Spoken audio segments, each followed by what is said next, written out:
اس video میں دنیا کی 100 مشہور ترین روحانی شخصیات کی فہرست میں شامل پاکستانی روحانی اسکالر سلسلہ عظیمیہ کے سربراہ شیخ خواجہ شمس الدین عظیمی صاحب کا مختصر تعارف پیش کیا جائے گا۔ آپ کے حالات زندگی، آپ کی روحانی تربیت کا احوال، علمی اور روحانی مقام اور آپ کی خدمات پر بات ہوگی۔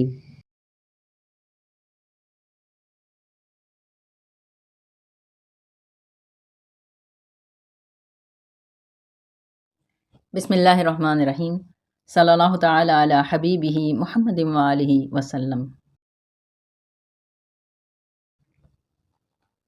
قرآن مجید کی سورہ یوسف میں ارشاد ہوتا ہے، آپ صلی اللہ علیہ وآلہ وسلم فرما دیجئے میری راہ یہی ہے اور میرے فرما بردار پوری بصیرت کے ساتھ اللہ کی طرف دعوت دیتے ہیں اور پاکیزہ ہے اللہ۔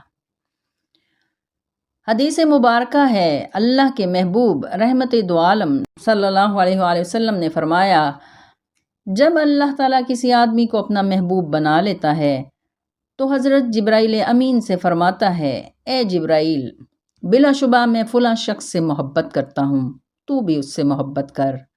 پس جبرائیل امین بھی اس سے محبت کرتے ہیں۔ پھر حضرت جبرائیل علیہ السلام آسمان والوں سے کہتے ہیں کہ بے شک اللہ نے فلاں شخص کو اپنا محبوب بنا لیا ہے، تم بھی اس سے محبت کرو۔ پس آسمان والے بھی اس سے محبت کرتے ہیں۔ پھر زمین میں اس کے لیے مقبولیت رکھ دی جاتی ہے اور زمین والے بھی اس سے محبت کرتے ہیں۔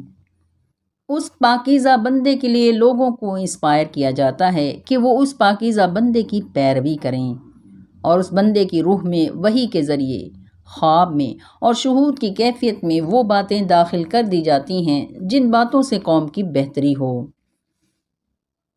ایسے انسانوں سے ملائے اعلیٰ روبرو بات کرتے ہیں۔ بلا شبہ آج کے دور میں یہ پاکیزہ بندہ، پاکیزہ ہستی، سربراہ سلسلہ عظیمیہ الشیخ خواجہ شمس الدین عظیمی صاحب ہیں۔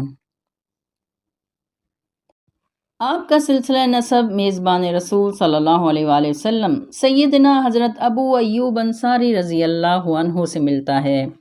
آپ کے آباء و اجداد صوبہ ہرات افغانستان سے ہجرت کر کے ہندوستان آئے۔ آپ کے والد الحاج انیس احمد معروف عالم دین حضرت مولانا خلیل احمد سہارنپوری کے بھتیجے اور ان کے مرید تھے۔ آپ کے والد صاحب ایک صاحب کشف بزرگ تھے، وکالت کے پیشے سے منسلک تھے، پھر وکالت چھوڑ کر لکڑی کا کاروبار کرنے لگے۔ آپ کی والدہ محترمہ امت الرحمن بڑی صابر، شاکر اور بے حد مہمان نواز خاتون تھیں۔ آپ کی پیدائش سے پہلے والد صاحب نے خواب دیکھا کہ تہجد کا وقت ہے اور آسمان ستاروں سے بھرا ہوا ہے۔ ذوق و شوق سے آسمان میں لٹکی ہوئی قندیلوں کو دیکھ رہے تھے کہ ایک ستارہ آسمان سے ٹوٹا اور آپ کے دامن میں آ گیا۔ اگلے روز شیخ الحدیث مولانا زکریا احمد صاحب سے خواب بیان کیا تو انہوں نے فرمایا، حاجی صاحب مبارک ہو، آپ کی ایک اولاد روحانی ہوگی اور اس سے سیدنا حضور علیہ الصلاۃ والسلام کا مشن فروغ پائے گا۔ 17 اکتوبر 1927 بروز پیر، قصبہ پیرزادگان، ضلع سہارنپور، یوپی، بھارت میں بوقت فجر آپ کی ولادت ہوئی۔ آپ کی پیاری دادی اماں نے نام شمس الدین انصاری رکھا۔ وقت کی ایک نہایت بلند شخصیت مولانا حسین احمد مدنی صاحب نے آپ کو گھٹی دی۔ گھر کا ماحول مذہبی تھا۔ والد صاحب درس و تدریس سے والہانہ لگاؤ رکھتے تھے۔ انہوں نے بچوں کی تعلیم و تربیت پر خصوصی توجہ دی۔ آپ نے ابتدائی تعلیم امبٹہ میں ایک مدرسے میں حاصل کی اور قرآن پاک حفظ کیا۔ بچپن کے واقعات میں ایک واقعہ آپ یوں بیان کرتے ہیں کہ قصاب پورہ مسجد کے ایک بزرگ حافظ فخر الدین صاحب عصر کی نماز پڑھنے آیا کرتے تھے اور میری پیشانی پر بوسہ دے کر چلے جایا کرتے تھے۔ ایک روز میں مسجد نہیں گیا تو انہوں نے مسجد کے متولی سے کہا، اس سے کہنا جمعرات کو مجھ سے ملے۔ جمعرات کو میں مسجد گیا تو انہوں نے حسب معمول مجھے گلے لگایا اور میری پیشانی پر بوسہ دیا اور فرمایا، تجھے پتہ نہیں کہ میں صرف تیرے لیے پیدل چل کر یہاں آتا ہوں۔ اس کے بعد میں نے عصر کی نماز کی پابندی کی اور 1 سال سے زائد عرصے تک حافظ صاحب ہر جمعرات کو آتے اور مجھے پیار کر کے واپس چلے جاتے۔ بچپن میں آپ کو سچے خواب نظر آتے، جن کی وجہ سے روحانیت کی طرف میلان بڑھ گیا۔ کوئی بزرگ ہستی شہر میں تشریف لاتی تو آپ وہاں ضرور پہنچ جاتے اور بزرگ آپ سے مل کر بہت خوش ہوتے۔ نوجوانی کے ایام میں آپ سہارنپور سے دہلی آ گئے اور جوانی کے دور میں صحت مند مشاغل کو اختیار کیا۔ ہاکی، فٹ بال اور پہلوانی جیسے کھیلوں میں حصہ لیتے۔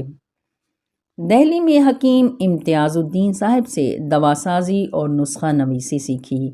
1947 میں تقسیم ہند کے دوران لٹے پٹے افراد کے قافلے کے ہمراہ پاکستان جانے کے لیے روانہ ہوئے تو ایک جگہ قلعہ مہاجر کیمپ میں بے سر و سامانی کے عالم میں قیام کیا۔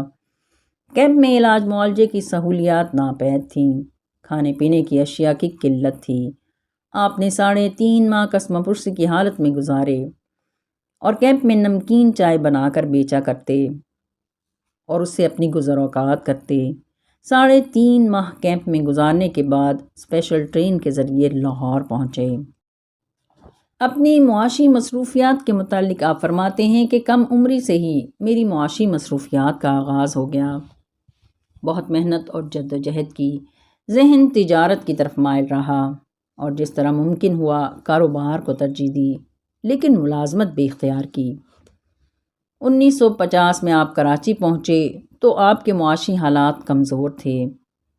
1950 ہی میں حضور قلندر بابا اولیاء رحمۃ اللہ علیہ سے آپ کی پہلی ملاقات ڈان اخبار کے دفتر میں ہوئی۔ حضور بابا صاحب نے آپ کو چائے پلائی، گپ شپ لگائی اور فرمایا، محبت کرتے ہو بے وفائی کے ساتھ، بے وفا بننا محبت کے ساتھ اس دنیا کی ریت ہے۔ پھر آپ واپس گھر آ گئے۔ اس کے بعد حالات ایسے ہوئے کہ میں مایوسی کے اندھیروں میں گھر گیا تو میری دادی اماں کی روح نے مجھ سے فرمایا، بیٹا انتظار کر، تیرے اوپر اللہ کی رحمت نازل ہو چکی ہے۔ انسانی شماریات سے بہت زیادہ ایک عظیم بندہ تیرے اوپر اپنی شفقتیں محیط کر دے گا۔ تو میرا سورج ہے، تیری روشنی پھیلے گی۔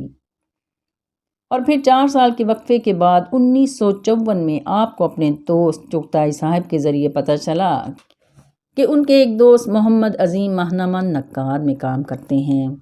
آپ ان کے ہمراہ ماہنامہ نقاد کے آفس پہنچے تو وہاں شگفتہ و شاداب اور پرسکون چہرہ مردانہ وجاہت کی مکمل تصویر دیکھ کر 4 سال پہلے والی ملاقات ذہن میں گھوم گئی۔ آپ کو دیکھتے ہی محمد عظیم صاحب نے گلے لگایا، پیشانی پر بوسہ دیا اور آنکھوں کو چوما۔ ملاقاتوں کا یہ سلسلہ بڑھنے لگا تو تعلق مضبوط سے مضبوط تر ہوتا چلا گیا، انسیت محبت میں بدل گئی۔ اللہ کے دوست ابدال حق حضور قلندر بابا اولیاء رحمۃ اللہ علیہ نے اپنے باادب با نصیب روحانی شاگرد الشیخ خواجہ شمس الدین عظیمی صاحب کے بارے میں فرمایا کہ اگر مجھے بارگاہ رسالت مآب صلی اللہ علیہ وآلہ وسلم سے خواجہ صاحب کی تربیت کا حکم نہ ملتا تو دنیا کو میرے علوم کی ہوا بھی نہ لگتی۔ دوسری جانب خواجہ شمس الدین عظیمی صاحب کی برسوں کی تلاش اور ایک روز آخرکار سجدے میں گر کر التجا، یا اللہ عظیم بندہ ملا دے، یا اللہ عظیم بندہ ملا دے، بارگاہ ربوبیت میں قبول ہو گئی اور عظیمی بابا جی صاحب کو اللہ کا فرستادہ عظیم بندہ مل گیا اور آپ کی روح کو قرار آ گیا، تاریک زندگی روشن ہو گئی۔ آپ فرماتے ہیں کہ مرشد عظیم کی غلامی میں آنے کے بعد میری تربیت شروع ہو گئی۔ اس وقت میری عمر 26 سال تھی۔ مرشد کریم ابدال حق حضور قلندر بابا اولیاء رحمۃ اللہ علیہ نے مجھ سے 5 باتوں پر حلف لیا۔ نمبر 1، آپ جاگیردار نہیں بنیں گے۔ نمبر 2، آپ اسلحہ نہیں رکھیں گے۔ نمبر 3، آپ سود کا کاروبار نہیں کریں گے۔ نمبر 4، آپ کسی کو تکلیف نہیں پہنچائیں گے۔ نمبر 5، آپ کسی کے اندر نہیں جھانکیں گے۔ اس کے بعد فرمایا، آپ کو پوری تعلیم حاصل کرنا ہے، قانون یاد کرنا ہے، چھوٹی چھوٹی باتیں بھی یاد رکھنی ہیں اور ہر بات خواہ آپ کے نزدیک اس کی اہمیت نہ ہو تفکر کرنا ہے۔ آپ نے فرشتوں کی زبان سیکھنی ہے۔ پھر مرشد عظیم نے توجہ سے، تصرف سے، گفتگو سے، علم سے، قربت سے میری تربیت فرمائی۔ تربیت کا محور یہ تھا کہ انسان جو بھی کرے، جو بھی کہے، اللہ کے لیے ہو، جو عمل کرے اس میں اللہ کی مرضی شامل ہو۔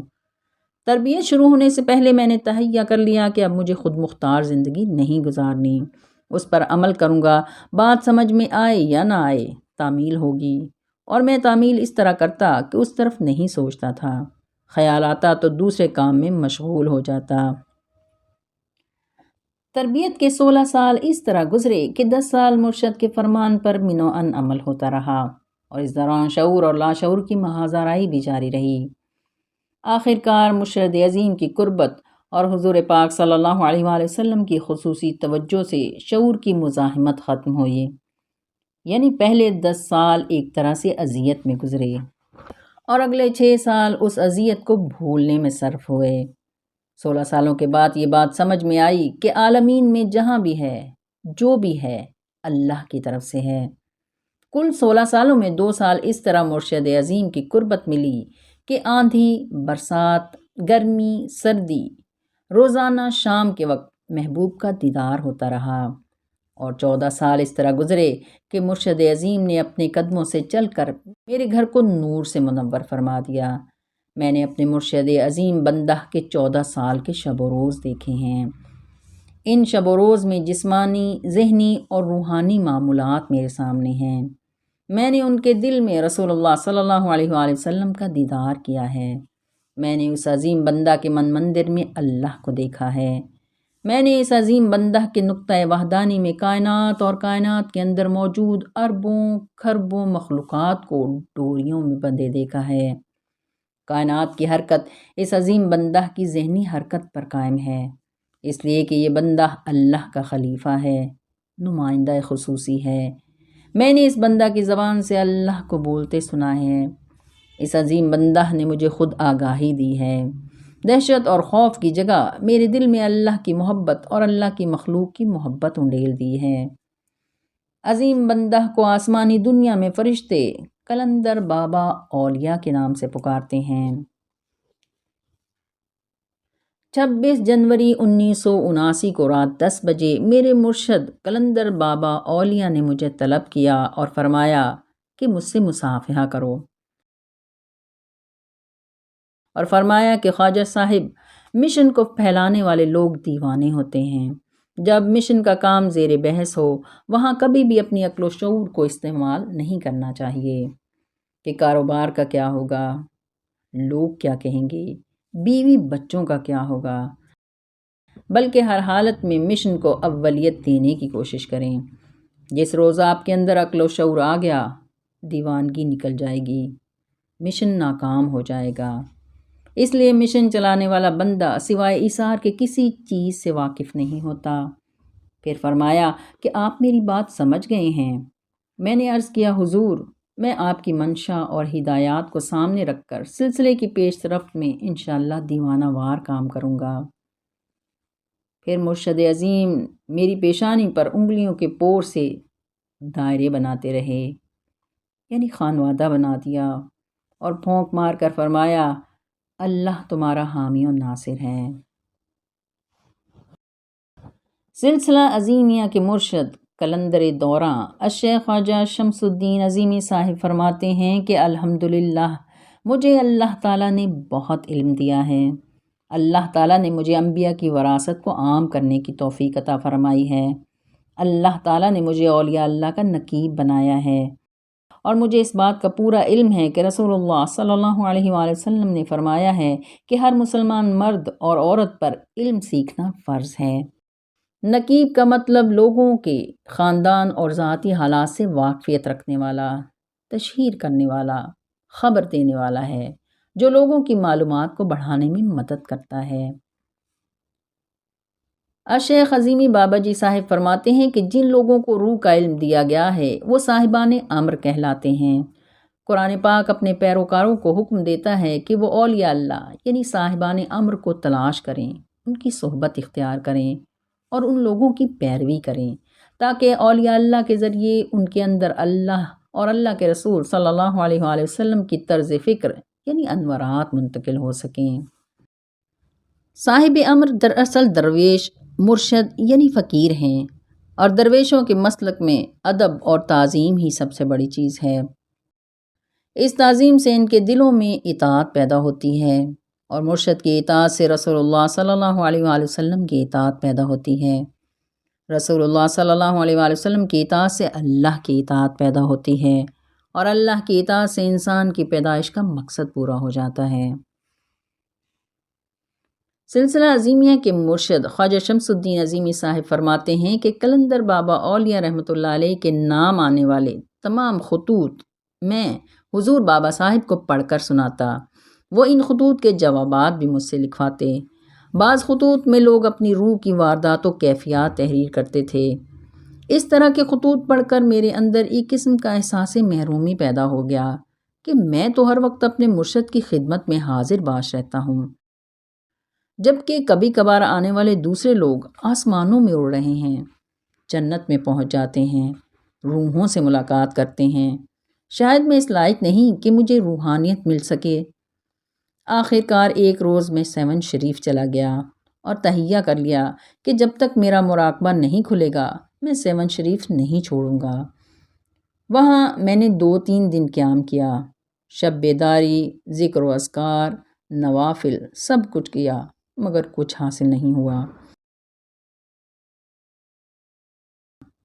ایک رات میں تہجد کے وقت مزار شریف کے باہر بیٹھا تھا، دیکھا کہ حضرت لال شہباز قلندر رحمۃ اللہ علیہ روحانی طور پر تشریف لائے اور فرمایا کہ کیوں اپنا راستہ خراب کرتا ہے، کوئی کچھ نہیں دے سکتا، اگر ہم کچھ دینا چاہیں گے تو پیر و مرشد کو بیچ میں لائے بغیر نہیں دیں گے، واپس جاؤ، وقت ضائع مت کرو۔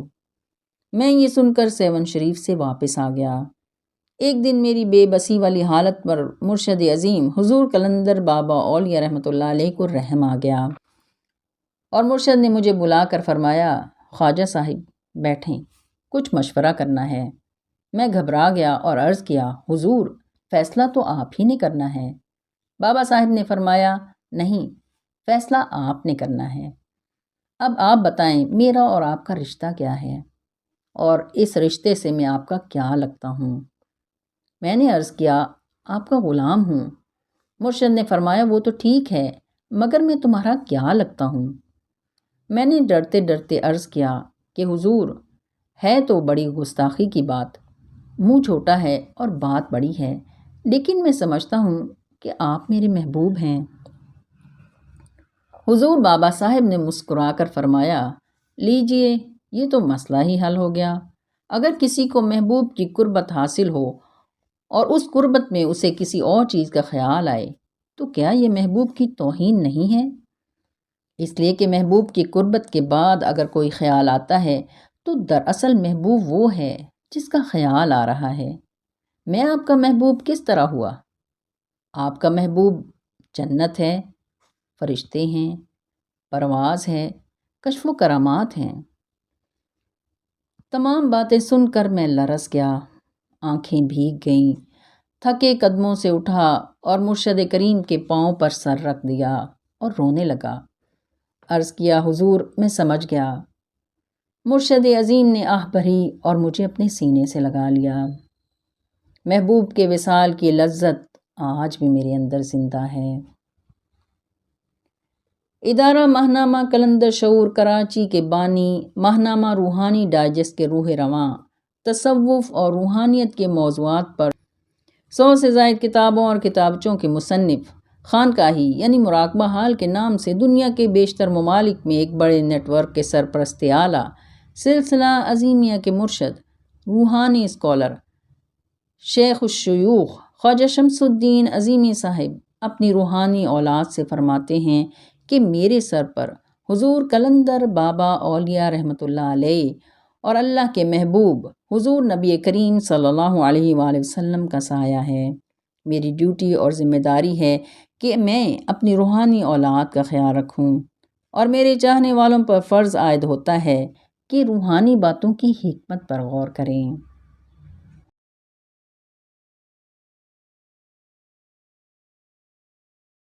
اے تن میرا چشمہ ہووے تے میں مرشد ویخ نہ رجاں ہو، لوں لوں دے مڈ لکھ لکھ چشمہ، ہک کھولاں ہک کجاں ہو، مرشد دا دیدار باہو، مینوں لکھ کروڑاں حجاں ہو۔